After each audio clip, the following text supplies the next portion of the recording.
Une main de fer dans un gant de velours. Yasmine Abdel-Fadel.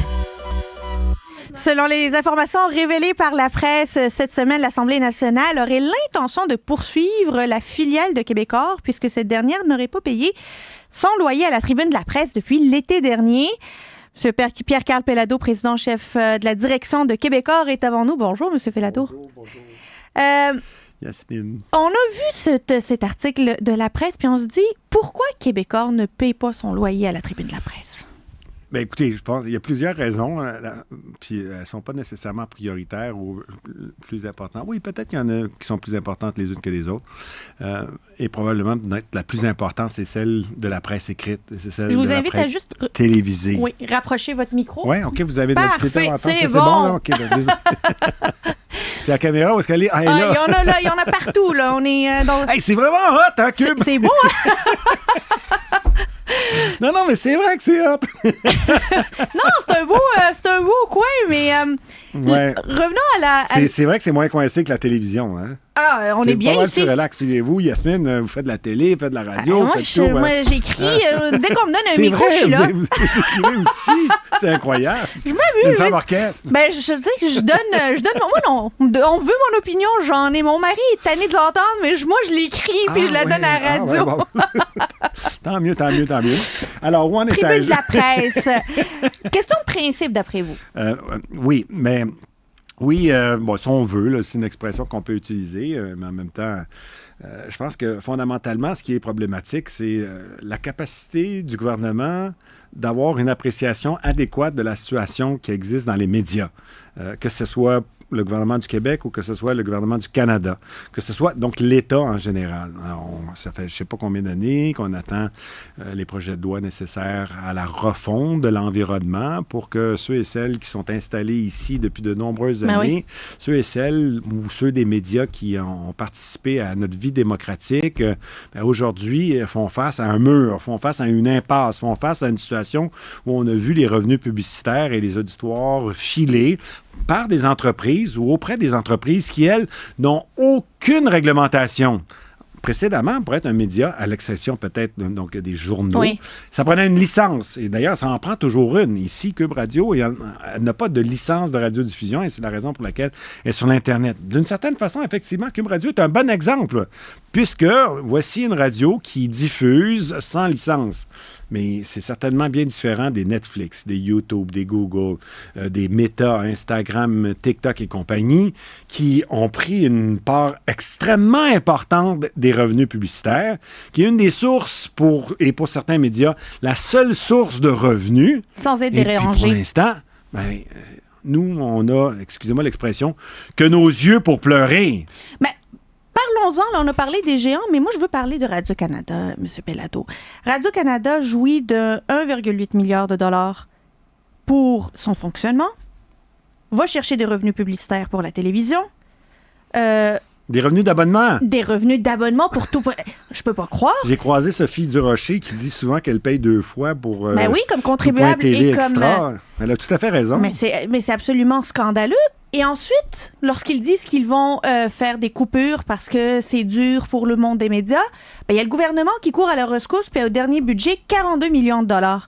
Est-ce que c'est de l'indécence ou de l'indécence? Ben, écoutez... Je vous donne un gros choix de réponse. Oui. Il ne faut pas s'en étonner, hein, parce que je pense que Radio-Canada jouit d'un statut particulier. C'est peut-être une société distincte, ma foi, puis on ne le sait pas. Ça doit être... Ça doit être ça. Mais qui se donne 15 millions de dollars en boni au bout de l'année. Oui. Alors, l'imputabilité chez Radio-Canada, c'est un concept qui n'existe pas. Et malheureusement, des fois aussi, très souvent dans les sociétés de la couronne.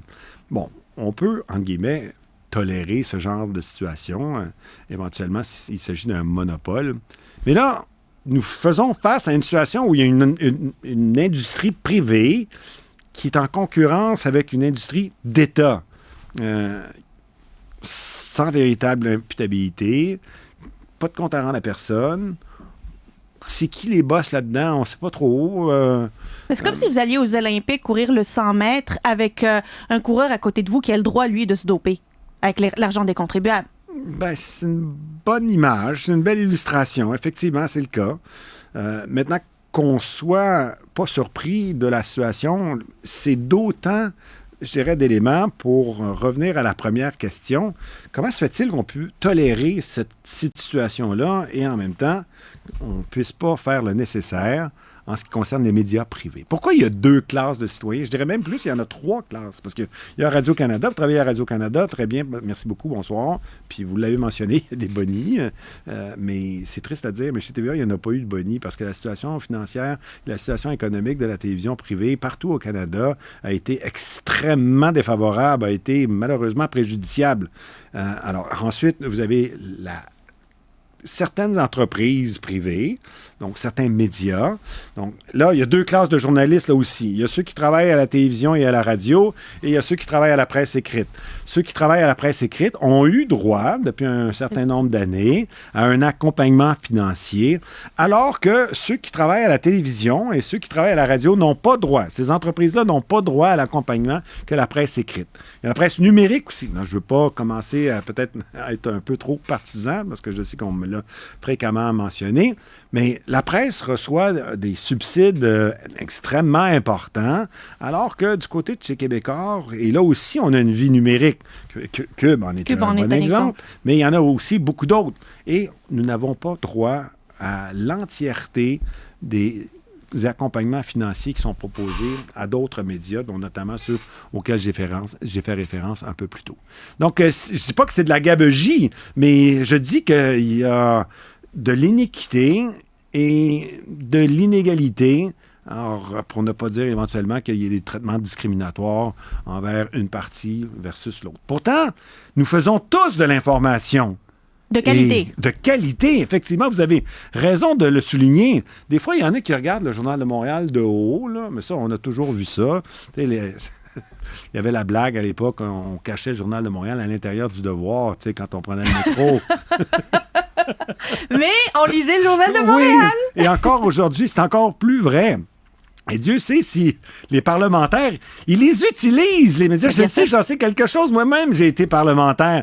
La première chose que nous faisons le matin, c'est prendre connaissance des médias. C'est moins vrai aujourd'hui parce qu'avec le numérique, donc l'information est continue. Mais encore aujourd'hui, c'est très, très, très important.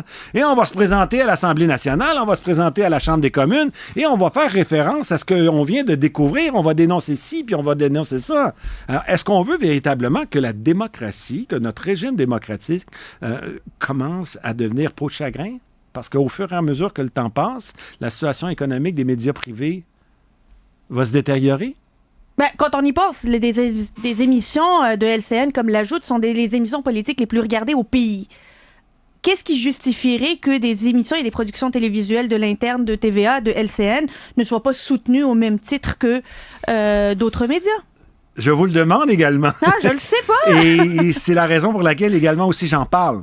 C'est la raison pour laquelle j'ai accepté votre invitation pour en parler. Et je pense qu'on va devoir en parler encore davantage.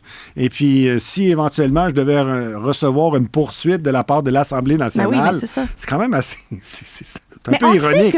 Alors que la présidente de l'Assemblée nationale... C'est une ancienne journaliste. C'est une ancienne journaliste, vous le savez. Puis elle a travaillé même chez nous à l'époque, chez TQS, quand on était propriétaire. Mais bon...